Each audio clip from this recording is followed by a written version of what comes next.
সুপ্রিয় শিক্ষার্থী বন্ধুরা, আসসালামু আলাইকুম। আমানিজ এডুকেশনের পক্ষ থেকে তোমাদেরকে জানাই আন্তরিক শুভেচ্ছা ও অভিনন্দন। বন্ধুরা, তোমরা অবশ্যই বুঝতে পারছো যে আজকে তোমাদের মধ্যে কি বিষয়ে আলোচনা করব। আজকে আলোচনা করা হবে তোমাদের পাঠ্য বইয়ের নবম দশম শ্রেণীর গণিতের বাস্তব সংখ্যা বা রিয়েল নাম্বার যা আছে এই বিষয় নিয়ে প্রথম পর্বে তোমাদের মধ্যে বিস্তারিত বাস্তব সংখ্যার যে প্রকারভেদ আছে এই বিষয় সম্পর্কে তোমাদের মধ্যে আলোচনা করব। তো আশা করি বাস্তব সংখ্যার যে সমস্যাগুলো আছে এই সমস্যাগুলো নিয়ে তোমাদের আর চিন্তা থাকবে না।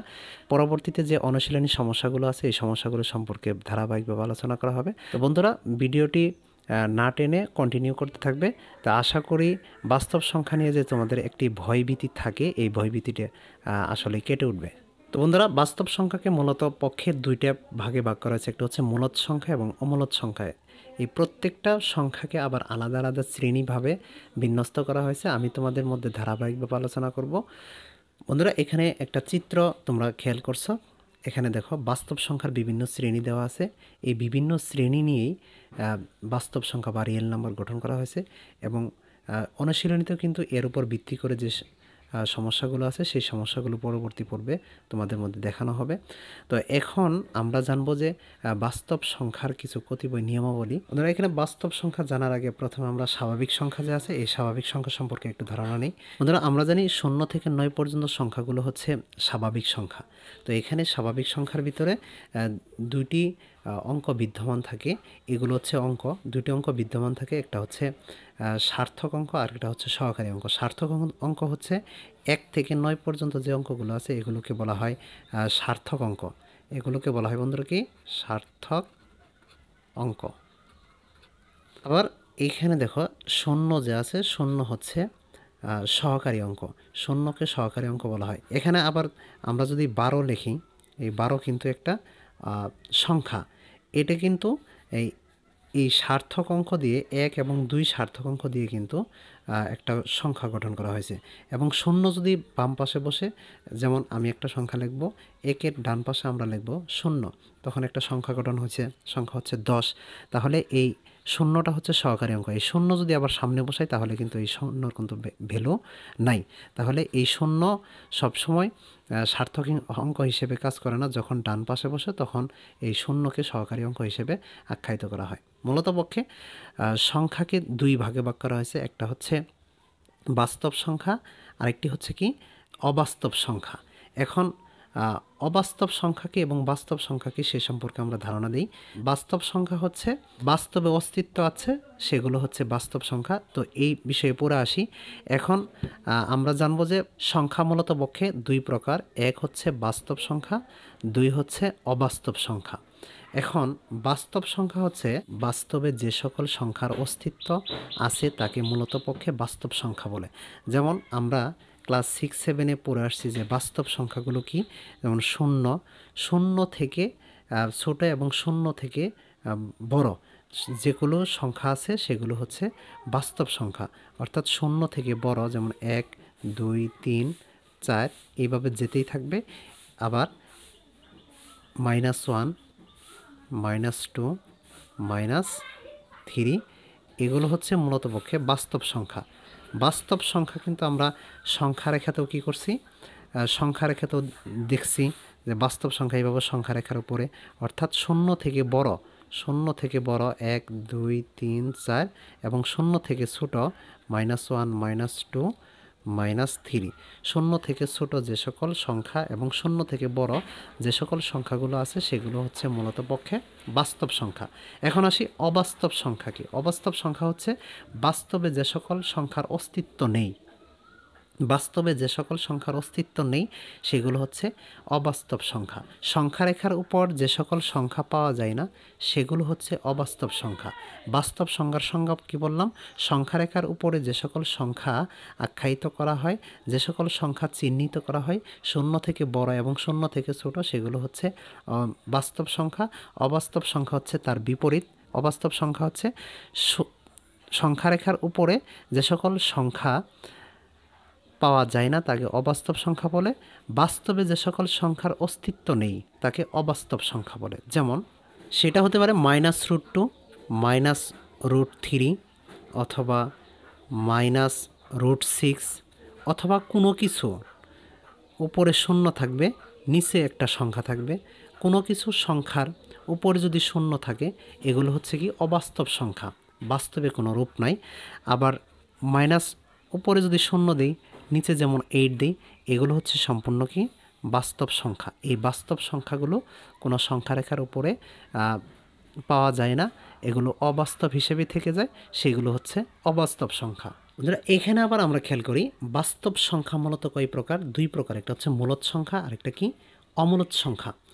এখন মূলদ সংখ্যা এবং অমূলদ সংখ্যা সম্পর্কে আমরা জানব। মূলদ সংখ্যা হচ্ছে যে সকল সংখ্যাকে p/q আকারে প্রকাশ করা যায় তাকে মূলদ সংখ্যা বলে। বন্ধুরা এখানে দেখো যেমন p/q আকারে প্রকাশ করা যাবে যেখানে q নট ইকুয়াল টু 0 হবে না, q নট ইকুয়াল টু 0 হবে না, q এর মান সবসময় শূন্য থেকে বড় হবে, অর্থাৎ p/q আকারে প্রকাশ করা যাবে। অর্থাৎ এখানে দেখো আমরা এক্সাম্পল হিসেবে জানতে পারি, নিচে যদি 1 দিই তাহলে এখানে নিচে কিন্তু একের কোনো ভ্যালু নাই, তাহলে এখানে কিন্তু কি হবে 3 হবে।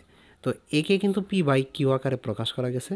তারপর উপরে 11 দিব, নিচে 2, এখানে একটা সংখ্যা পাবো 5.5। তো এখানে দেখো নিচে যে হর আছে হরকে কিন্তু শূন্যর চেয়ে বড়, এখানে কিন্তু হর যেটা আছে সেটা হচ্ছে শূন্যর চেয়ে বড়। এখানে কিন্তু একটা সংখ্যা আছে 5.5, এটা হচ্ছে মূলদ সংখ্যা।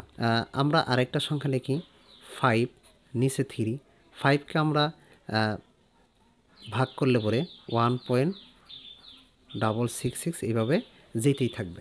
তো বন্ধুরা এখানে দেখো যদি কোনো মূলদ সংখ্যা যদি এইভাবে একই অঙ্ক দশমিকের পরে একই অঙ্ক ঘুরে ফিরে আসে তাহলে সেটাকে কিন্তু আমরা 1.6 দিয়ে উপরে পৌনঃপুনিক আকারে প্রকাশ করব। অর্থাৎ দশমিকের পরে যে সংখ্যাকে ভাগ করলে দশমিকের পরে একই সংখ্যা বারবার আসে তখন আমরা ওই সংখ্যা একটা লেখে উপরে কিন্তু পৌনঃপুনিক দিই। তো পৌনঃপুনিক কী জন্য ব্যবহার করি, কী জন্য দিতে হয় সেটা কিন্তু বিস্তারিত অনুশীলনীতে আমরা আলোচনা করব। তো এইখানে মূলত পক্ষে এটা হচ্ছে কি মূলদ সংখ্যা। মূলদ সংখ্যা হচ্ছে যে সকল সংখ্যাকে p/q আকারে প্রকাশ করা যায় তাকে মূলদ সংখ্যা বলে, যেখানে কিউর মান হবে শূন্যর চেয়ে বড়, কিউর মান কোনো সময় কি হবে না, শূন্য হবে না। তো এটা হচ্ছে কি মূলদ সংখ্যা। বন্ধুরা এখন আসি যে অমূলদ সংখ্যা কি। অমূলদ সংখ্যা অর্থাৎ যে সংখ্যাকে p/q আকারে প্রকাশ করা যায় না। আগে পড়ছি মূলদ সংখ্যা, যে সকল সংখ্যাকে p/q আকারে প্রকাশ করা যায় সেটা হচ্ছে কি মূলদ সংখ্যা।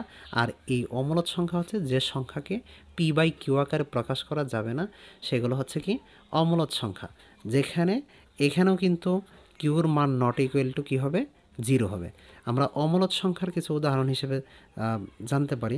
অমূলদ সংখ্যা যেমন √2, √2কে আমরা যদি ক্যালকুলেটর উঠাই তাহলে পাবো 1.414213, এইভাবে কিন্তু যেতেই থাকবে।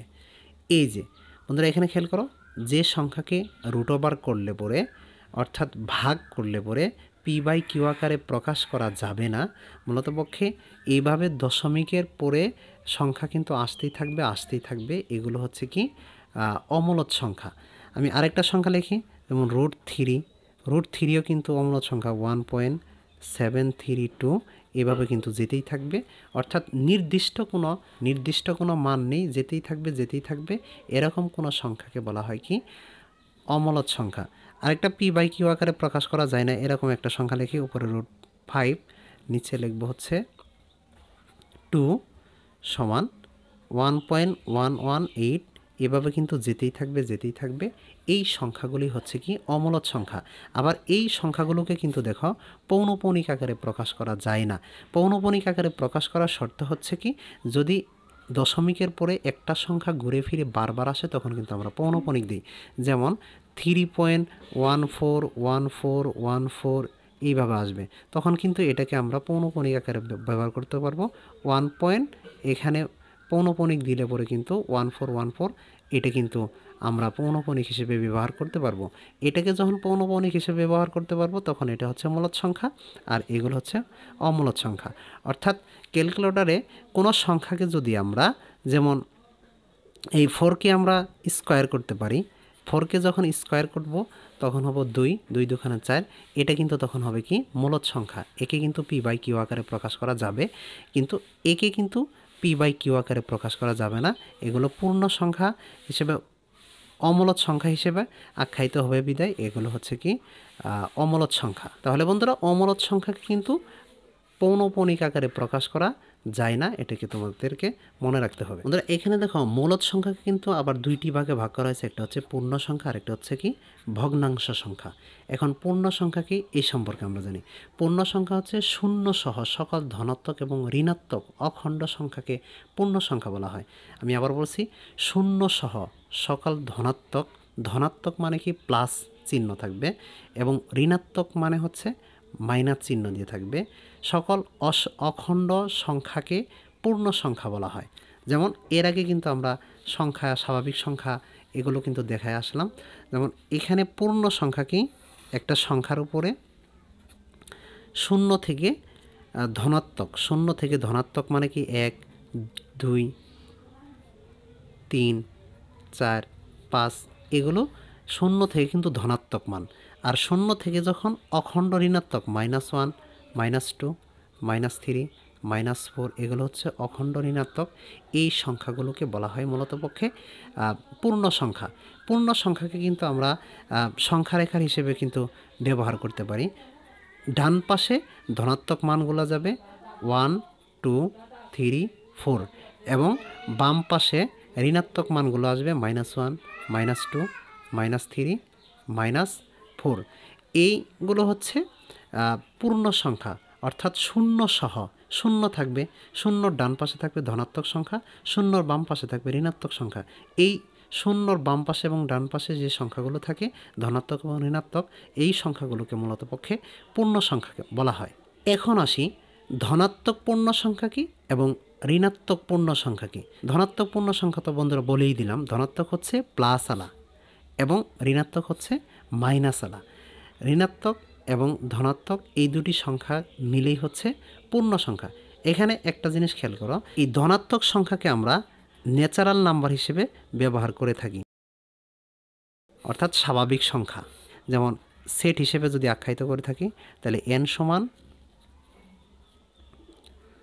1, 2, 3, 4, 5, 6 এই যে n দিয়ে স্বাভাবিক সংখ্যাকে, এই স্বাভাবিক সংখ্যাকে আমরা ন্যাচারাল নাম্বার হিসেবে আখ্যায়িত করি। একে যদি সেট গঠন পদ্ধতিতে প্রকাশ করি তাহলে n সমান 1, 2, 3, 4, 5, 6 হবে। এটাকে মূলত পক্ষে ন্যাচারাল নাম্বার বা n দিয়ে প্রকাশ করে থাকি সেট গঠন পদ্ধতিতে।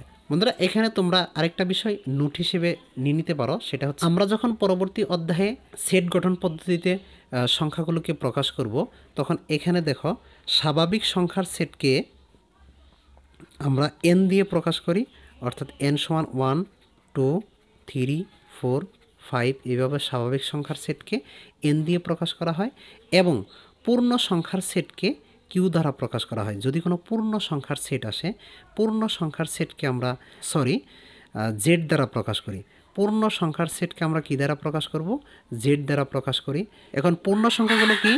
-3, -2, -1, 0, 1, 2, 3 এইভাবে এটা হচ্ছে পূর্ণ সংখ্যা। মনে রাখতে হবে পূর্ণ সংখ্যাকে আমরা কী দ্বারা প্রকাশ করি?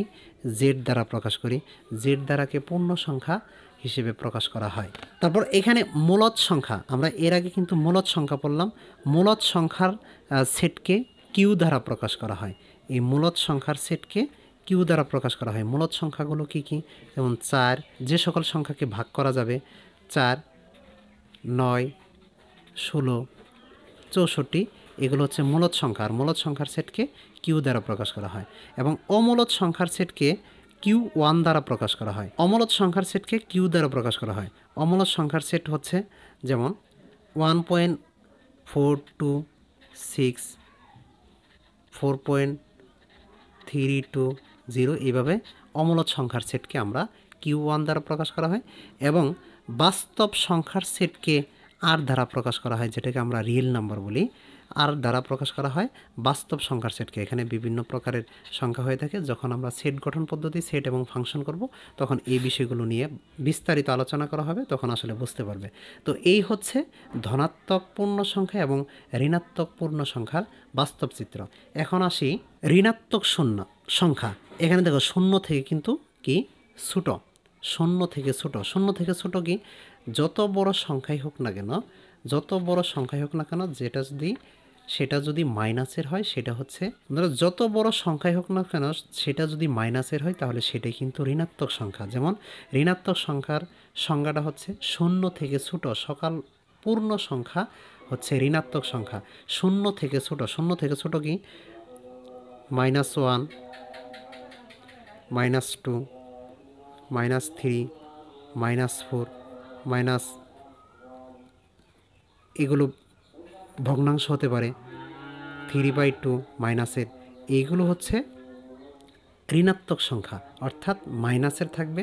তারপরে -√2 থাকতে পারে, -√3 থাকতে পারে, এগুলো হচ্ছে ঋণাত্মক সংখ্যা। আর ঋণাত্মক সংখ্যা কিন্তু শূন্য থেকে কি ছোট সকল পূর্ণ সংখ্যাই হচ্ছে ঋণাত্মক সংখ্যা। বন্ধুরা এখানে আরেকটা জিনিস দেখো, ধনাত্মক সংখ্যাকে আবার দুই ভাগে ভাগ করা হয়েছে। একটা হচ্ছে মৌলিক সংখ্যা, আরেকটা হচ্ছে যৌগিক সংখ্যা। এখন মৌলিক সংখ্যা কি, যৌগিক সংখ্যা নিয়ে কিন্তু বিস্তারিত ক্লাস 8-এ প্রথম পর্বে কিন্তু তোমাদের ভিতরে প্যাটার্ন অধ্যায়ে কিন্তু করানো হয়েছে। তো আমি এখানে তোমাদের ভিতরে আবারও বলে দিচ্ছি। তো মৌলিক সংখ্যা কি এবং যৌগিক সংখ্যা কি? মৌলিক সংখ্যা হচ্ছে এক থেকে বড় যে সকল সংখ্যা এক এবং ওই সংখ্যা ব্যতীত অন্য কোনো গুণনীয়ক নেই, যে সকল সংখ্যার ভিতরে এক ব্যতীত অন্য কোনো গুণনীয়ক এবং ওই সংখ্যা ব্যতীত অন্য কোনো গুণনীয়ক পাওয়া যাবে না, সেটা হচ্ছে মৌলিক সংখ্যা। অর্থাৎ যে সকল সংখ্যায় এক এবং ওই সংখ্যা ব্যতীত অন্য কোনো গুণনীয়ক নেই, তাকে বলা হয় মৌলিক সংখ্যা। এখানে দেখো মৌলিক সংখ্যা হচ্ছে, যেমন এক সংখ্যাটি যৌগিকও নয়, মৌলিকও নয়। কারণ কি, এক কিন্তু যৌগিকের ভিতরেই আছে, এক কিন্তু মৌলিকের ভিতরেও আছে। তারপর হচ্ছে দুই, এই দুই সংখ্যাটা হচ্ছে মৌলিক সংখ্যা। এখানে মৌলিক সংখ্যা কেমন হয়, 1 × 2 = 2, ওকে 2 হয়। এখানে দেখো এই সংখ্যা এবং এক ব্যতীত অন্য কোনো গুণনীয়ক এখানে কি আছে, অর্থাৎ একটা সংখ্যা ভাঙালে পরে দুইটা সংখ্যা, সেটা হচ্ছে এক এবং ওই সংখ্যা ব্যতীত অন্য কোনো গুণনীয়ক কিন্তু পাওয়া যাবে না, সেটা হচ্ছে কি মৌলিক সংখ্যা। তারপর হচ্ছে যেমন 3, 3কে কি কোনো সংখ্যা দ্বারা ভাগ করা যাবে? যাবে না। তাহলে এখানে 3 একে 3 হবে। তাহলে এই সংখ্যা এবং এক ব্যতীত অন্য কোনো সংখ্যা কিন্তু নেই, এটা হচ্ছে কি মৌলিক সংখ্যা।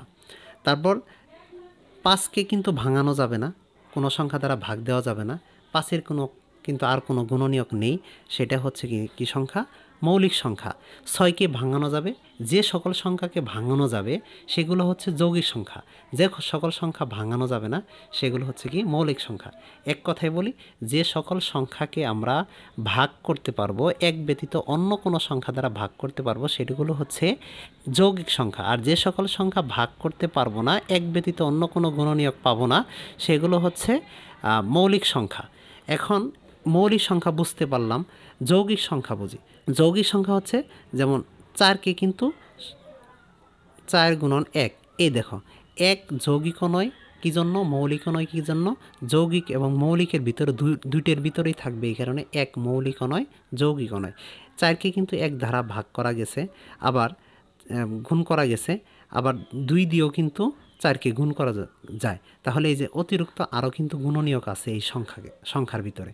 তাহলে অতিরিক্ত আরও কোনো গুণনীয়ক থাকলে সেটা হচ্ছে কি সংখ্যা, যৌগিক সংখ্যা। একইভাবে 6কে কিন্তু আমরা ভাঙাইতে পারি 1 দিয়ে, 6কে কিন্তু 3 দিয়েও ভাঙাইতে পারি, 3 দুগুণে 6, 6 একে 6। এই দেখো অতিরিক্ত গুণনীয়ক আছে। অর্থাৎ মৌলিক সংখ্যার সংজ্ঞা হচ্ছে যে সকল সংখ্যাকে এক এবং ওই সংখ্যা ব্যতীত অন্য কোনো গুণনীয়ক পাওয়া যায় না, সেটা হচ্ছে মৌলিক সংখ্যা। আর যৌগিক সংখ্যা হচ্ছে যে সকল সংখ্যা এক ব্যতীত অন্য আরও গুণনীয়ক পাওয়া যায়, তাকে যৌগিক সংখ্যা বলে। এগুলো যৌগিক সংখ্যা। এখন পরীক্ষার ভিতরে কিন্তু অনেক সময় আসে যে মৌলিক সংখ্যা কি, যৌগিক সংখ্যা কি, মৌলিক সংখ্যা কোনগুলো, যৌগিক সংখ্যা কোনগুলো। ধরো সাপোজ পরীক্ষার মধ্যে আসলো 1 থেকে 10-এর ভিতরে মৌলিক সংখ্যার যোগফল নির্ণয় করো। তো এখন এই 1 থেকে 10-এর ভিতরে আমরা মৌলিক সংখ্যা কিভাবে বের করি? গুণে গুণে যদি বের করতে পারি, তখন 2 হবে, 3, 5, 7 এগুলো কিন্তু মৌলিক সংখ্যা। তার কারণ 2-এর ভিতরে 1 ব্যতীত অন্য কোনো সংখ্যা দ্বারা ভাগ করা যাবে না, 3-এর ভিতরে যাবে না, 5-এর ভিতরে যাবে না, 7-এর ভিতরে যাবে না। এখন বাকি যে সংখ্যাগুলো আছে 6, 4, 8, 9, 10 এই দেখো 9-এর ভিতরেও কিন্তু 9 একে 9, 3 তিরিকে কত হয় 9, 9কে কিন্তু অন্য কোনো গুণনীয়ক দ্বারা কী করা গেছে গুণ করা গেছে বিদায় এটাকে আমরা যৌগিক সংখ্যা বলি। তো এখন মৌলিক সংখ্যার যোগফল 1 থেকে 10-এর ভিতরে মৌলিক সংখ্যার যোগফল হচ্ছে 2 আর 3 5, 5 5 10, 10 আর 7 কত হয় 17। তো 17 হচ্ছে এই সংখ্যা। এখন তোমাকে বলা হলো যে 1 থেকে 100-র ভিতরে যতগুলো মৌলিক সংখ্যা আছে এগুলোর যোগফল কত। তো তুমি খুব সহজে কীভাবে বের করবা, আমি কিন্তু ক্লাস 8-এ মৌলিক এবং যৌগিক সংখ্যা নিয়ে বিস্তারিত কীভাবে আলোচনা করেছি এবং ওখান থেকে খুব সহজে কীভাবে মৌলিক যৌগিক আলাদা করা যায়, যোগফল নির্ণয় করা যায় একটা টেলিফোন নাম্বারের মাধ্যমে কিন্তু আমরা সম্পূর্ণ কৌশল দেখিয়ে দিয়েছি। ওই ভিডিওর ক্লিপটা তোমাদের এখানে দিয়ে দিব, চাইলে সেখান থেকেও ক্লাসটা দেখে নিতে পারো। আবার এইখানেও আমি খুব সহজেই তোমাদেরকে কৌশলটি শিখিয়ে রাখছি যে মৌলিক সংখ্যাগুলো তুমি কিভাবে বের করবা। তো এখানে মৌলিক সংখ্যা বের করার একটা সুন্দর কৌশল হচ্ছে একটা নাম্বার তোমাকে মনে রাখতে হবে, যেমন 44, 22, 322, 321 এই 4 দ্বারা বোঝাবে 1 থেকে 10। 1 থেকে 10-এর ভিতরে মৌলিক সংখ্যা হচ্ছে 4টি। মৌলিক সংখ্যা কয়টি 4টি। 1 থেকে 10-এর ভিতরে মৌলিক সংখ্যা কয়টি 4টি। 4টি কী কী, যেমন ওই যে আমি এর আগে দেখা দিলাম 2, 3, 5, 7 এগুলো হচ্ছে কি মৌলিক সংখ্যা। আবার আসলো 4, তাহলে 11 থেকে 20, 11 থেকে 20-এর ভিতরে মৌলিক সংখ্যাও কিন্তু কয়টি 4টি। 11 থেকে 20-এর ভিতরে মৌলিক সংখ্যা 4টি। 11 থেকে 20-এর ভিতরে মৌলিক সংখ্যা 4টি কী কী 11, 13, 17, 19। তোমরা যদি এই সংখ্যাটা মনে রাখো 44, 22, 322, 321, তার মানে 4 থেকে 4 হচ্ছে 1 থেকে 10-এর ভিতরে মৌলিক সংখ্যা 4টি। 2, 3, 5, 7 এগুলোর যোগফল কিন্তু তুমি এখানে বের করতে পারবা, যোগফল কত হবে। আবার 11 থেকে 20-এর ভিতরে মৌলিক সংখ্যা 4টি, 11, 13, 17, 19 এগুলোর কিন্তু যোগফল তুমি খুব সহজে বের করে নিতে পারবে। আবার দেখো এখানে আছে কি 2 মানে হচ্ছে 21 থেকে 30। 21 থেকে 30-এর ভিতরে মৌলিক সংখ্যা কয়টি 2টি। 21 থেকে 30-এর ভিতরে মৌলিক সংখ্যা কয়টি 2টি, সেটা হচ্ছে কি 23 আর হচ্ছে কি 29। এই 23-এর ভিতরে এবং 29-এর ভিতরে কিন্তু আর কোনো সংখ্যা দ্বারা কি ভাগ দিতে পারবা না। ভাগ যাবে, তুমি ক্যালকুলেটরে দেখো কোনো পূর্ণ সংখ্যা কিন্তু আসবে না, গুণনীয়ক কিন্তু আসবে না। 23-এর ভিতরে ভাগ দিতে পারবে না, 29-এর ভিতরেও ভাগ দিতে পারবে না। তাহলে এগুলো হচ্ছে কি 21 থেকে 30-এর ভিতরে মৌলিক সংখ্যা 2টি। আবার দেখো 30, এখানে খেয়াল করো আবার 2 আছে, অর্থাৎ 31 থেকে 40-এর ভিতরে মৌলিক সংখ্যা কয়টি আছে 2টি। 31 থেকে 40-এর ভিতরে মৌলিক সংখ্যা 2টি কী কী 31 আর হচ্ছে কি 37। 31 এবং 37 এগুলো হচ্ছে কি মৌলিক সংখ্যা, অর্থাৎ 31 থেকে 40-এর ভিতরে মৌলিক সংখ্যা কয়টি 2টি। আবার আসো 322, 322 এটা যদি মনে রাখো, অর্থাৎ 40-এর পরে কি আসে 41 থেকে 50, 41 থেকে 50-এর ভিতরে মৌলিক সংখ্যা কয়টি 3টি। 41 থেকে 50-এর ভিতরে মৌলিক সংখ্যা 3টি, এটা হচ্ছে 41, 43, 47। এই 3টে সংখ্যার ভিতরে কিন্তু তুমি কোনো সংখ্যা দ্বারা কী করতে পারবো না ভাগ করতে পারবো না। আবার আসো 2 হচ্ছে 51 থেকে 60, 51 থেকে 60-এর ভিতরে মৌলিক সংখ্যা কয়টি 2টি। 51 থেকে 60-এর ভিতরে মৌলিক সংখ্যা 2টি হচ্ছে 53 আর হচ্ছে 59। এই 2টি হচ্ছে কি মৌলিক সংখ্যা, এগুলো কিন্তু যোগফল তুমি বের করতে পারবা। তারপর এখানে আবার আছে 2, অর্থাৎ এখানে 61 থেকে 70 এর ভিতরে মৌলিক সংখ্যা 2টি কী কী 61, অর্থাৎ 61, আরেকটা হচ্ছে 67। এই দুটো হচ্ছে কি মৌলিক সংখ্যা।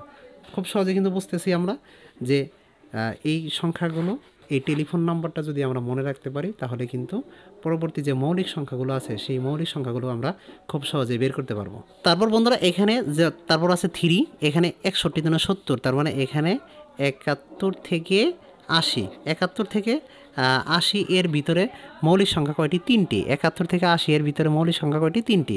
এটা হচ্ছে 71, 73 আর একটা হচ্ছে 79।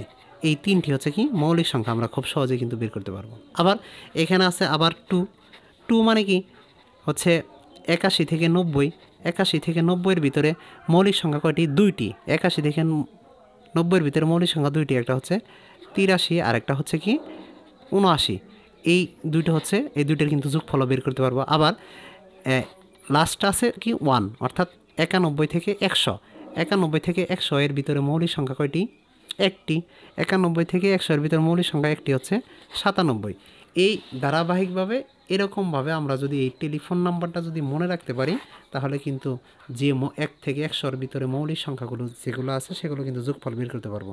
তোমাদের একটা বহু নির্বাচনী প্রশ্ন আসলো যে 91 থেকে 90 এর ভিতরে মৌলিক সংখ্যা কয়টি এবং তার যোগফল নির্ণয় করো। তখন যদি টেলিফোন নাম্বারটা যদি মনে রাখতে পারো তাহলে এর লাস্টে যেটা আসে এটি তো 91 থেকে 81 থেকে 90, 81 থেকে 90 এর ভিতরে 2টি, 83 আর 79, 83 আর 79 যোগফল হচ্ছে যেটা হবে সেটাই হচ্ছে মূলত ওটা মৌলিক সংখ্যার যোগফল। তো আশা করি তোমরা কিন্তু মৌলিক সংখ্যা খুব সহজেই বুঝতে পারছো। এখন আসো কি যৌগিক সংখ্যা। যৌগিক সংখ্যা কিন্তু বললাম, যৌগিক সংখ্যা তোমাদেরকে দেখাই দিলাম যে সংখ্যাকে তোমরা 2 দ্বারা ভাগ করতে পারবা, এক ব্যতীত অন্য কোনো গুণনীয়ক আসবে সেগুলো হচ্ছে কি মৌলিক সংখ্যা। যেমন আমি আরেকটা সংখ্যা লিখি 60 লিখি, 60 কি মৌলিক না যৌগিক? 60-এর ভিতরে কিন্তু ভাগ যাবে। কিভাবে যাবে?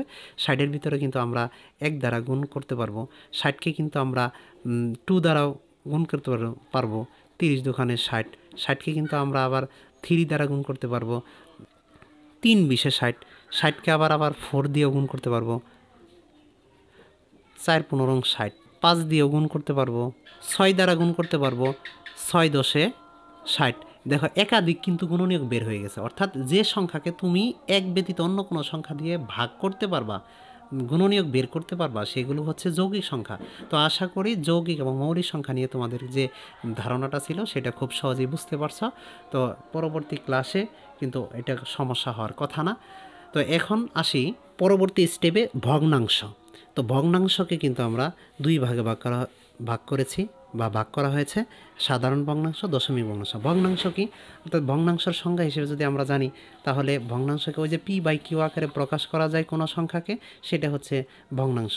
P/Q আকারে প্রকাশ করা গেলে সেটাই হচ্ছে কি ভগ্নাংশ, অর্থাৎ এই যে P/Q আকারে প্রকাশ করা যাবে সেটাই হচ্ছে কি ভগ্নাংশ। যেমন উপরে 1/2 এটা কিন্তু ভগ্নাংশ, 3/6 -2/8 এই যে এগুলো কিন্তু আমরা ভগ্নাংশ হিসেবে বুঝতে পারি বা জানতে পারি, অর্থাৎ যেগুলো ডিভাইড থাকে সেগুলো হচ্ছে ভগ্নাংশ। শর্ত হচ্ছে কি কিউর মান 0 থেকে 0 হবে না, কিউর মান কি হবে না? 0 হবে না, এবং কিউর মানও কিন্তু 1 হবে না। তাহলে এখানে পি নিঃশেষ বিভাজ্য নয়, পি নিঃশেষ বিভাজ্য হবে না, অর্থাৎ হর কি থাকবে? বড় থাকবে এবং লব কি থাকবে? ছোট থাকবে। এগুলো হচ্ছে কি প্রকৃত ভগ্নাংশ। এখন ভগ্নাংশকে 2টি ভাগে ভাগ করা হয়েছে, একটা হচ্ছে সাধারণ ভগ্নাংশ আর একটা হচ্ছে কি দশমিক ভগ্নাংশ। সাধারণ ভগ্নাংশ আর কি দশমিক ভগ্নাংশ। সাধারণ ভগ্নাংশকে আবার 2 ভাগে ভাগ করা হয়েছে, প্রকৃত ভগ্নাংশ আর একটা কি অপ্রকৃত ভগ্নাংশ। এখন সাধারণ ভগ্নাংশ হচ্ছে PQ আকারে প্রকাশ করা যায় এমন কোনো সংখ্যাকে সাধারণ ভগ্নাংশ বলে। PQ আকারের সংখ্যাকে সাধারণ ভগ্নাংশ বলা হয়। যেমন এই যে এই সংখ্যাগুলোকে আমরা সাধারণ ভগ্নাংশ হিসেবে জেনে থাকি। তারপরে হচ্ছে প্রকৃত ভগ্নাংশ। প্রকৃত ভগ্নাংশ হর থেকে লব ছোট হলে, প্রকৃত ভগ্নাংশ কি হর থেকে লব ছোট হলে তাকে প্রকৃত ভগ্নাংশ বলে। আবার বলছি, হর থেকে লব ছোট হলে তাকে প্রকৃত ভগ্নাংশ বলে। যেমন 1 নিচে কি 2, এটা কিন্তু হর থেকে লব ছোট।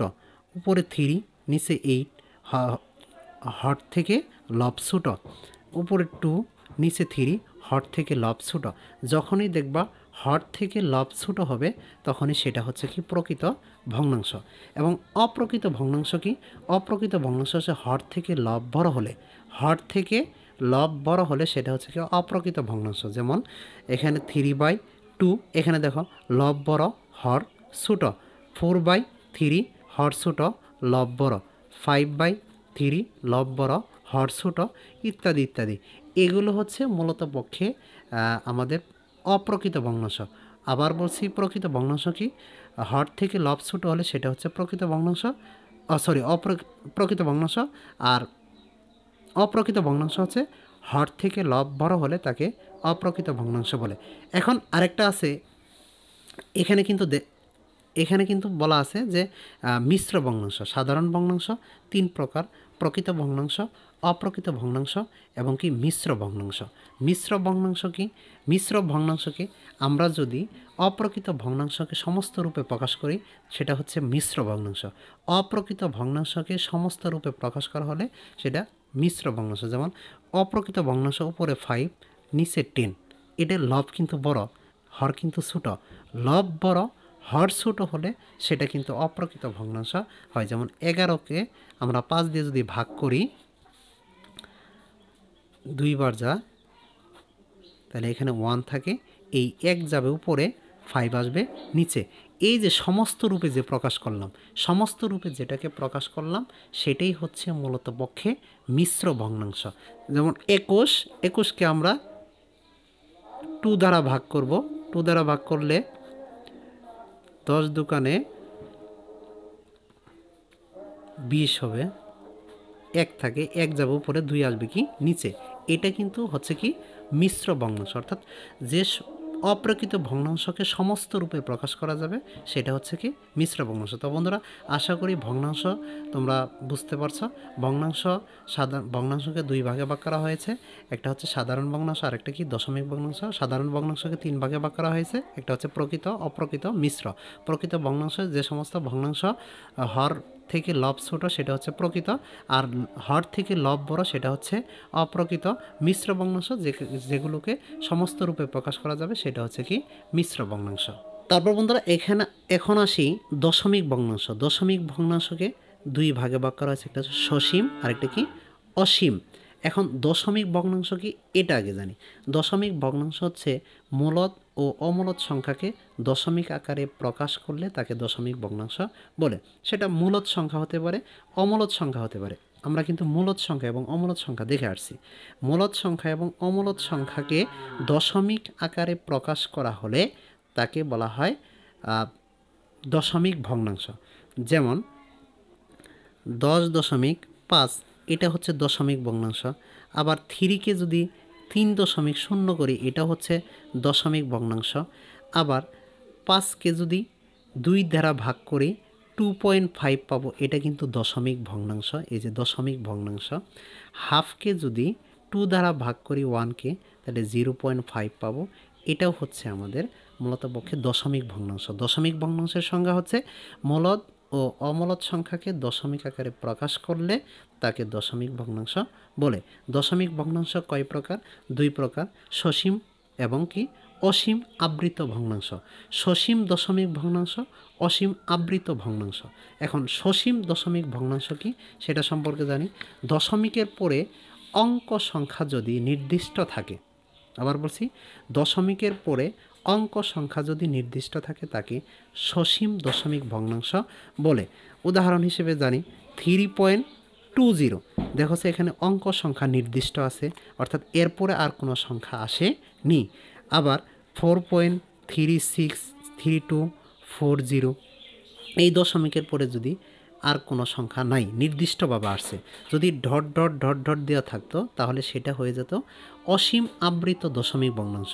ডট নাই বিদায় এটা হচ্ছে কি সসীম আবৃত দশমিক ভগ্নাংশ, আর ডট থাকলে হবে অসীম আবৃত দশমিক ভগ্নাংশ। তাহলে সসীম হচ্ছে কি দশমিকের পরে অঙ্ক সংখ্যা যদি নির্দিষ্ট থাকে, যেমন 4.32 অঙ্ক সংখ্যা নির্দিষ্ট থাকে, আর কোনো অঙ্ক সংখ্যা নাই, ডট ডট নাই, সেটা হচ্ছে কি সসীম দশমিক ভগ্নাংশ। এখন দশমিক ভগ্নাংশ আরেকটা প্রকারভেদ হচ্ছে অসীম আবৃত দশমিক ভগ্নাংশ। অসীম আবৃত দশমিক ভগ্নাংশ হচ্ছে দশমিকের পরে অঙ্ক সংখ্যা অনির্দিষ্ট থাকবে, দশমিক বিন্দুর পর অঙ্কগুলো পুনরাবৃত্তি ঘটে, বা একই অঙ্ক বারবার আসে, বা যেতেই থাকে, সেগুলো হচ্ছে অসীম আবৃত দশমিক ভগ্নাংশ। অসীম আবৃত দশমিক ভগ্নাংশ যেমন 3.204 এইভাবে যেতেই থাকবে, এটা হচ্ছে অসীম, যার নির্দিষ্ট কোনো সীমা নেই। আবার 3.4023 এভাবে যেতেই থাকবে, এটা হচ্ছে অসীম। অসীম মানে যার নির্দিষ্ট কোনো সংখ্যা নেই, যেতেই থাকবে, সেটা হচ্ছে অসীম আবৃত দশমিক ভগ্নাংশ। আবার হচ্ছে একই অঙ্ক যদি বারবার আসে। আবার একটা জিনিস খেয়াল করা, আমরা কিন্তু ইতিপূর্বে পড়ে আসছি যে অসীম আবৃত দশমিক ভগ্নাংশ যখন আমরা নির্ণয় করি, যেমন 10কে আমরা যদি 3 দ্বারা যদি ভাগ করি তাহলে হবে 3.3333, এইভাবে কিন্তু অঙ্ক সংখ্যা আসতেই থাকবে। এটা কিন্তু নির্দিষ্ট কোনো সংখ্যা নাই, আসতেই আছে। এগুলো হচ্ছে অসীম আবৃত দশমিক ভগ্নাংশ। তখন আমরা কি করি, 3 উপরে কিন্তু একটা পৌনঃপুনিক লাগাই দিই। তো পৌনঃপুনিক লাগাই দিলে মনে করব যে এটা আরও অঙ্ক সংখ্যা আছে, অর্থাৎ নির্দিষ্ট কোনো অঙ্ক সংখ্যা নেই। নির্দিষ্ট কোনো অঙ্ক সংখ্যা বারবার আসতেই থাকবে, এরকম কোনো সংখ্যাকে বলা হয় অসীম আবৃত দশমিক ভগ্নাংশ। তারপর এখানে 4কে যদি আমরা 3 দ্বারা ভাগ করি তাহলে 1.333 এইভাবে কিন্তু চলতেই থাকবে। তখন আমরা একে পুনরায় পৌনঃপুনিক হিসেবে আখ্যায়িত করি, তখন এটা হচ্ছে অসীম আবৃত দশমিক ভগ্নাংশ, এটাকে জানি। আবার আরেকটা সংখ্যা যদি আমরা নির্ণয় করি, যেমন 5.45 এভাবে যেতেই থাকবে। তখন দেখো একই অঙ্ক কিন্তু দুইবার করে বারবার আসছে, তখন আমরা কি করি, 5.45 দিয়ে উপরে কি বসাই দেই, পৌনঃপুনিক বসাই দিই, তখন কিন্তু অঙ্ক সংখ্যা পৌনঃপুনিকের আকারে প্রকাশ করলাম। তো এইভাবে অনুশীলনীতে আমরা অসীম আবৃত দশমিক ভগ্নাংশ, সসীম দশমিক ভগ্নাংশ কীভাবে প্রকাশ করতে হয় সেটা যখন নির্ণয় করব, তখন খুব সহজেই তুমি এই যে কথাগুলো বললাম, এই কথাগুলো তোমার আয়ত্তে এসে পড়বে, তখন কিন্তু অধ্যায়টা তোমার কাছে খুব ইজি মনে হবে। তো এখন দশমিক ভগ্নাংশ আসলে বুঝতে পারছো, সসীম দশমিক ভগ্নাংশ এবং অসীম আবৃত দশমিক ভগ্নাংশ। তো আশা করি যে এই ভিতরে তোমার কোনো সমস্যা নেই। এখন অমূলদ সংখ্যাকে এক প্রকারে ভাগ করা হয়েছে, সেটা হচ্ছে কি অসীম অনাবৃত। আগে বলছি সসীম, অসীম আবৃত, এখন বলছি অসীম অনাবৃত। অসীম অনাবৃত সংখ্যাকে এই সম্পর্কে আমরা এখন জানব। বন্ধুরা, অসীম অনাবৃত দশমিক ভগ্নাংশ হচ্ছে, সংজ্ঞাটা জানি, দশমিক সংখ্যার পর যদি অঙ্কগুলো নির্দিষ্ট না থাকে, অর্থাৎ চলমান থাকে। দশমিক সংখ্যার পর যদি অঙ্কগুলো নির্দিষ্ট না থাকে, অর্থাৎ চলমান থাকে, সেগুলোকে অসীম অনাবৃত দশমিক ভগ্নাংশ বলে। যেমন আমি একটা উদাহরণ দেখি, 122কে 99 দ্বারা যদি ভাগ করি, 1.23 এইভাবে কিন্তু চলমান থাকবে। সংজ্ঞা হিসেবে জানি, দশমিক সংখ্যার পর যদি অঙ্কগুলো নির্দিষ্ট না থাকে, অর্থাৎ চলমান থাকে, তাকে অসীম অনাবৃত দশমিক ভগ্নাংশ বলে। যেমন এই যে দেখো, একই অঙ্ক কিন্তু বারবার 23 আবার আসতে পারে 23, এইভাবে 23 আসতেই থাকবে ক্যালকুলেটরে, তখন এটা হচ্ছে অসীম অনাবৃত দশমিক ভগ্নাংশ। তারপর আরেকটা 2.123 এইভাবে কিন্তু চলমান থাকবে, মানটা কি থাকবে, চলমান থাকবে, এটাকে বলা হয় দশমিক অনাবৃত দশমিক ভগ্নাংশ।